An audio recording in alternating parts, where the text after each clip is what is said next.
राज्यभरात मराठा आरक्षणासाठी मराठा समाज आक्रमक होताना दिसतोय।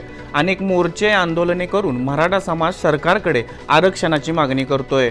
मात्र अद्याप या समाजाची आरक्षणाची मागणी काही पूर्ण झाली नाही।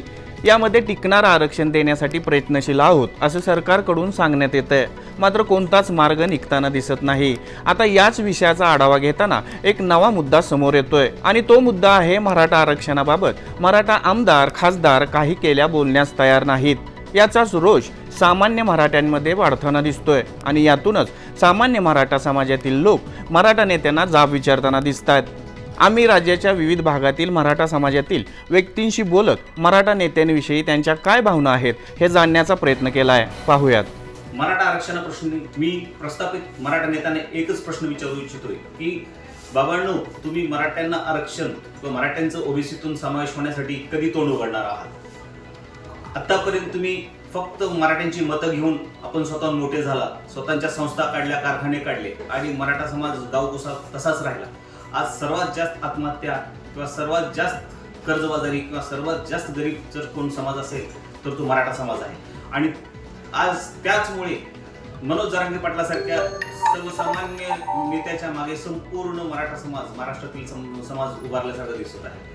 पण तरीही या सरकारला किंवा विरोधी पक्षातील नेत्यांना जाग येत नाही आणि बहुसंख्य असणाऱ्या मराठा समाजाला ओबीसी मध्ये समावेश करून त्यांना न्याय देण्याचा जो प्रयत्न होताना दिसत नाही। आज ही सर्व नेते मराठ्यांना ओबीसीच्या बाहेरच्या आरक्षणाची मागणी करत आहेत, पण हे आरक्षण टिकाऊ नसणार आहे आणि त्यामुळे परत एकदा मराठा समाजाची फसवणूक होताना दिसत आहे। तर माझा प्रस्थापित मराठा नेत्यांना किंवा प्रस्थापित सर्व पक्षीय सर्व जातीय नेत्यांना एकच हे प्रश्न आहे की मराठ्यांचं ओबीसी मध्ये समावेश करणे किंवा मराठ्यांच्या हक्काचं जे आरक्षण आहे ओबीसीतून ते मराठ्यांना देण्यासाठी आपण सर्वांनी एक मुखाने मागणी करावी, नाही तर येणाऱ्या निवडणुकीमध्ये मराठा समाज आपल्याला आपली जागा दाखवण्याशिवाय राहणार नाही।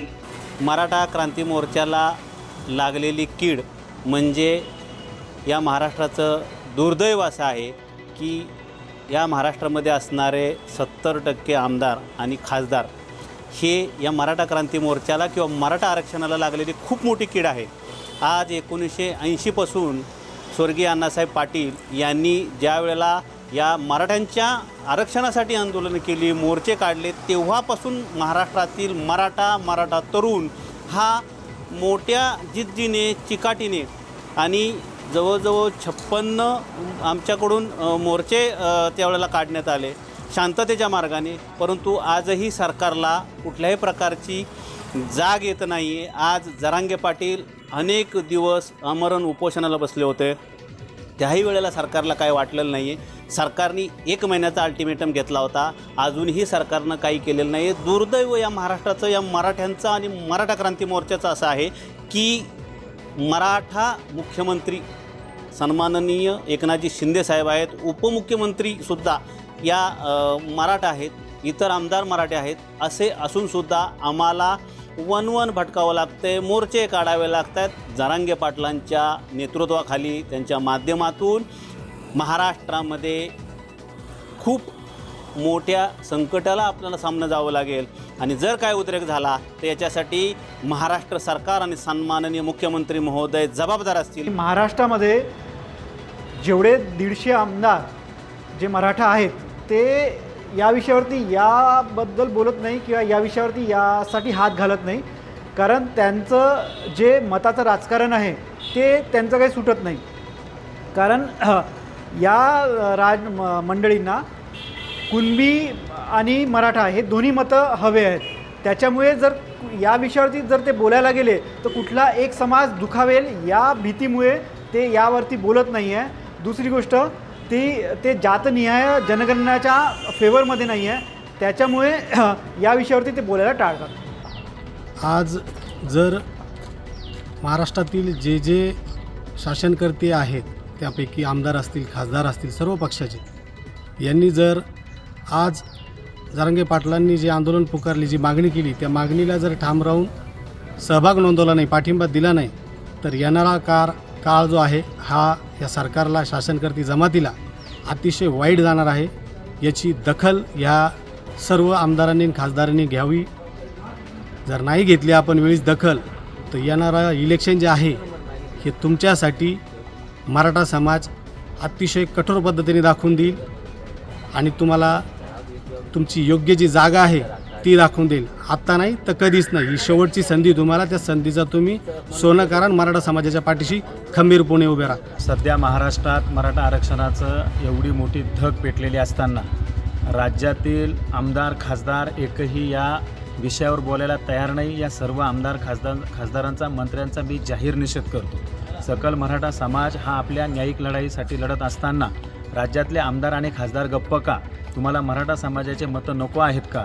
तुम्हाला मराठा समाजाची काळजी नाही आहे का? अरे ज्या जातीत जन्माला आले किमान त्या जातीचा मान ठेवून तरी तुम्ही समाजाच्या आज पाठीशी उभं राहणं गरजेचं असताना महाराष्ट्रातला एकही आमदार खासदार याच्यावर बोलत नाही. ही मोठी शोकांतिका असल्याने येणाऱ्या काळात ह्या आमदार खासदारांना महाराष्ट्रात फिरू देणार नाही. सर्वसामान्य मराठा यांच्या विरोधात ज्यावेळेस रस्त्यावर उतरेल त्यावेळेस यांना पुढच्या निवडणुका लढणंसुद्धा मुश्किल होईल, याची यांनी नोंद घ्यावी. प्रत्येक नवतरुण वयोवृद्ध सध्या रस्त्यावर उतरले आहेत, पण या सरकारला कुठंतरी जाण नाही की मराठा समाजाला आपण आरक्षण दिलं पाहिजे. EWSच्या नावाखाली फक्त राजकारण करण्याचं काम हे शिंदे फडणवीस सरकार करत आहे आणि मराठा लोकप्रतिनिधींना लाज वाटली पाहिजे की मराठा समाजाच्या विरोधात एक ब्र शब्द काढताना फक्त राजकारणाचा मतापुरता वापर करून, राजकारणापुरता वापर करून मराठा समाजाचं नुकसान हे करत आहेत. येणाऱ्या काळात आताचा तरुण राज्यभरात एकाही मंत्री खासदार आमदाराला, मराठा आमदाराला फिरू देणार नाही आणि त्यांच्या गाड्या फोडल्याशिवाय आता आम्ही स्वस्त बसणार नाही, हा इशारा एक मराठा तरुण म्हणून मी या ठिकाणी देत आहे. गाड्या फोडून यामुळे म्हणतोय की मराठा आमदार लोकप्रतिनिधी म्हणून त्यांनी आवाज उठवला पाहिजे. शासन दरबारी एक अधिवेशन त्यांनी 1 दिवसाचं बोलवलं पाहिजे आणि मराठा समाजाला ओबीसी हक्काचं कुणबी प्रमाणपत्र त्यांनी मिळवून दिलं पाहिजे. ही भूमिका आमची आहे. महाराष्ट्रामध्ये मराठा आरक्षण मिळण्यासाठी अनेक दिवसापासून लढा सुरू आहे. अनेक मराठा लोक आपले जीव देत आहेत की आपल्या समाजाला आरक्षण मिळलं पाहिजे म्हणून. आणि ही जबाबदारी कुणाची आहे? तर राज्यकर्त्यांची, राज्य शासनाची आहे, केंद्र शासनाची आहे आणि त्याबरोबर सुप्रीम कोर्टाबरोबर योग्य ते कागदपत्र, योग्य ते वकील देऊन मराठ्यांना न्याय देण्याचं काम त्या सरकारचं असतं. मग हे राज्य सरकार करतंय का? आता फक्त समाजामध्ये भांडणं लावून आपली खुर्ची उभवायचं काम करते, आश्वासनं देते आणि पुढं बघू करत आज 2 नाही, 4 नाही, 10 नाही लोक आत्महत्या करत सुटलेत. होते हे सरकार, आत्ताचं विद्यमान सरकार बघायला तयार नाही आहे. ह्याच सरकारमधील एक आपले मंत्री महोदय फडणवीस साहेब म्हणले होते की माझी सत्ता आल्यानंतर मी ताबडतोब हाताचा मळ अशा पद्धतीने मी तुम्हाला आरक्षण देऊ. पण विसरून गेले सगळे ते. मराठ्यांना एवढं कमी समजू नका. मराठा हा लढवया मराठा आहे. आणि मग त्याचबरोबर जे आमदार आहेत, जे खासदार आहेत मराठा समाजाचे, ते काय करतात विधानसभेमध्ये, विधान परिषदेमध्ये, लोकसभेमध्ये, राज्यसभेमध्ये काय करतायत? भविष्यामध्ये एक तुम्ही लक्षात ठेवलं पाहिजे की 2024च्या ज्या लोकसभा निवडणुका होतील, ज्या विधानसभाच्या निवडणुका होतील, कुठल्याही निवडणुका असू देत, मराठा समाज हे विसरणार नाही की तुम्ही मराठा समाजाची मतं मागायला ज्यावेळी मराठा समाजाकडे तुम्ही तुमचे हात पसराल तेव्हा मराठा समाज एक लक्षात ठेवणं तरी गरजेचं आहे की मराठा समाजाने ठरवलं आहे आणि आम्ही ठरवणार आहोत. जर तुम्ही आमच्यासाठी त्या सभागृहात आम्ही तुम्हाला निवडून दिलेला आहात आणि तुम्ही आमच्यासाठी कुठं ब्र काढत नाही, शब्द काढत नाहीत, बोलत नाहीत, कुठलाही नेता आमच्यावरून आहे मराठा समाजाचा, हे दुर्दैव आहे महाराष्ट्राचं. मग भविष्यामध्ये कोणत्याही परिस्थितीमध्ये अशा लोकांना मराठा समाजच धडा शिकवेल ह्या बाबतीत माझ्या मनात कुठली शंका नाही आहे. मराठा आरक्षणासंदर्भात आमचे 3 मुद्दे आहेत. काल माननीय मुख्यमंत्री आणि उपमुख्यमंत्र्यांनी जे स्टेटमेंट केले सारथी वगैरे, आम्हाला आरक्षण पाहिजे. सारथी हा आरक्षणाला पर्याय असू शकत नाही. आणि आज तुम्ही जी आकडेवारी आम्हाला जाहीर केलेली आहे की मराठ्यांना या सारथीपासून किती फायदा झाला, तुम्ही खोटं बोलता. आमचं असं म्हणणं आहे की सारथीमधनं आणि EWSमधनं कुठल्या जातीला किती प्रमाणामध्ये, म्हणजे त्यांच्या लोकसंख्येच्या किती प्रमाणामध्ये त्यांना फायदा झाला हेही शासनानं डिक्लेअर करावं. तुम्हाला मराठ्यांचं हित जोपासायचं नाही, तुम्हाला मराठ्यांना आरक्षण द्यायचं नाही, आजही तुमची ती भूमिका आहे. म्हणून तुम्ही आम्हाला कात्रजचा घाट दाखवताय. आम्ही कात्रजच्या घाटाच्या सापळ्यामध्ये आता फसणार नाही अशी आमची भूमिका आहे. आणि तुम्ही जे आम्हाला आज वृत्तपत्रामध्ये बातम्या आल्या आहेत, मोठमोठ्या जाहिराती आहेत की आम्ही वचनबद्ध आहोत, आम्ही कुठल्याही पण मराठा आरक्षण देणार. अरे हा काय राजकीय खेळ नाही, ही राजकीय खेळी नाही, हे सत्तांतर नाही, हे आमदार फोडायचे नाहीत, गुपचूप गवाटीला जायचं नाही. अरे तुम्ही 2 वेळा शासन फसलंय. तुम्हाला तुमचं बुद्धी चालत नाही, तुमचे वकील चालत नाही, तुमचं स्टँडच मुळात चुकीचं आहे. कोर्टानं तुम्हाला लाथ घातली आहे. म्हणूनच आता तुमच्यामध्ये पारदर्शकता पाहिजे. आम्ही 15 ऑगस्टपासून म्हणतोय की तुम्ही जे आम्हाला कोर्टात घेऊन आरक्षण देतो तुम्ही म्हणता ते अक्रॉस द टेबल बसा आणि तुम्ही तुमची भूमिका, तुम्ही आम्हाला आरक्षण टिकणार कसं देणार हे अक्रॉस द टेबल बसून चर्चा करा. तेही पत्रकारांसोबत चर्चा करा. जनतेला एकदा जाहीर होऊ द्या. त्यातनंच तुम्ही किती लबाड आहात, तुम्ही किती खोटं बोलता हे दिसून येईल. आणि शेवटचं हे की मराठ्यांचं दुर्दैव आहे. मराठ्यांचा महाराष्ट्र आणि 47 पासून आजपर्यंत आणि गेले 30 वर्ष मराठा आरक्षणामध्ये मराठ्याला लाथा आणि मराठ्याला कुणी दुसरं फसवलं नाही. आमचे जे मराठा खासदार आमदार, आमचे जे मराठा सरपंच, आमचे जे मराठा नगरसेवक यांनी मराठ्याला फसवलंय. अरे या दुसऱ्या जातीचे ओबीसी वाले आम्हाला लाथा घालतायत आणि तुम्ही बिळात लपून बसलाय. जागं व्हा. दुर्दैवाची गोष्ट आहे की याच महाराष्ट्रामध्ये 50% पेक्षा जास्त आमदार मराठा समाजाचे आहेत. मंत्रिमंडळामध्ये सुद्धा मराठा समाजाची जास्त लोक आहेत. खासदार म्हणून जे निवडून दिल्लीला गेले तेही मराठा समाजाचे जास्त आहे. तरी पण दुर्दैवाची गोष्ट की कोणीही विधानसभेमध्ये पाहिजे त्या पद्धतीनं आरक्षणाची बाजू लावून धरली नाही. संसदेमध्ये प्रश्न मांडले गेले नाही.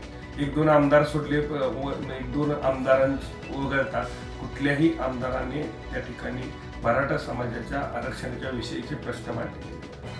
तर आतापर्यंत काय झालं की मराठा समाजाला सर्वांनी ग्राह्य धरलं. मराठा समाज पण एक मोठा भाव म्हणून बाकी सर्वांना तो सोबत घेऊन चालला. पण आतापर्यंत सर्व राजकीय पक्षांनी म्हणजे काँग्रेस असेल, राष्ट्रवादी असेल, भारतीय जनता पार्टी असेल, शिवसेना असेल, बाकी इतर पक्ष सगळे त्यांनी सर्व पक्षांनी मराठा समाजाला ग्राह्य धरलं. पण येणाऱ्या विधानसभेच्या निवडणुका असतील, येणाऱ्या लोकसभेच्या निवडणुका असतील तर सर्वच जे आमदार खासदार मंत्री आहेत त्यांना सांगणं एवढंच आहे की आता मराठा समाजाला इथून पुढे तुम्ही ग्राह्य धरू नका. जर मराठा आरक्षणाविषयी तुम्ही विधानसभेमध्ये लोकसभेमध्ये जर प्रश्न मांडले नाही, मराठा समाजाला आरक्षण जर मिळवून देण्यामध्ये तुम्ही जर काही प्रयत्न केले नाही तर येणाऱ्या निवडणुकीमध्ये प्रत्येक उमेदवाराला मराठा समाज ही त्यांची जागा दाखवल्याशिवाय राहणार नाही. तर या आहेत मराठा समाजातील व्यक्तींच्या नेत्यांविषयींच्या बोलक्या भावना. आता आरक्षण मिळेपर्यंत नेत्यांना गावबंदी झाले, तर अजितदादांना काळे झेंडेही दाखवण्यात आलेत. तर दुसरीकडे मंत्री संजय बनसोडे यांचा गाड्यांचा ताफा अडवण्यात आलाय. यावरून एक चित्र स्पष्ट होतंय, ते म्हणजे येणाऱ्या निवडणुकांमध्ये मराठा नेत्यांना चांगलीच धावपळ करावी लागणार आहे. समाजात वाढलेला रोष कमी करण्यासाठी मराठा समाजाची मनधरणी करावी लागणार आहे. आणि जर आरक्षणावर कसलाच तोडगा निघाला नाही तर मात्र या कशाचाच उपयोग होणार नाही. हे सांगण्यासाठी कोणत्या आकाशवाणीची आवश्यकता नाही.